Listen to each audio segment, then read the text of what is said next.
প্রিয় দর্শক, আমার আজকের আয়োজন চমৎকার স্বাদের চকলেট পাউন্ড কেক, যেটা আমি ওভেনে তৈরি করে দেখাবো।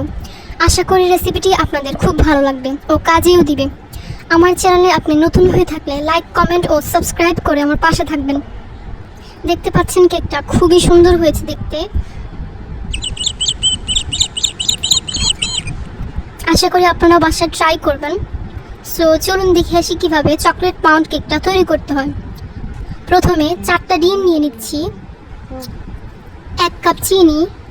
এখন হিট করতে হবে, চিনি গলে যাওয়া পর্যন্ত হিট করতে হবে। দিয়ে দিচ্ছি সয়াবিন তেল 2/3 কাপ, লবণ 2 চিমটি,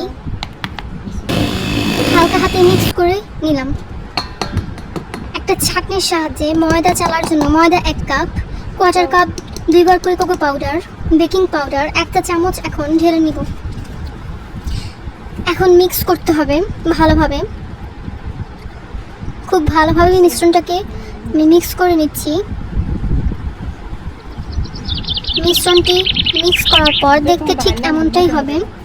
একটা মোল্ডে বেকিং পেপার দিয়ে তেল ব্রাশ করে নিয়ে নিচ্ছি।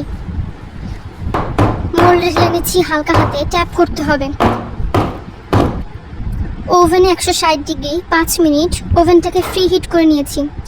আপ ডাউন হিট অন রেখে 45 মিনিট বেক করে নিয়েছি। 45 মিনিট বেক করার পর ঠিক দেখতে এমনটাই হয়েছে, খুব মজা।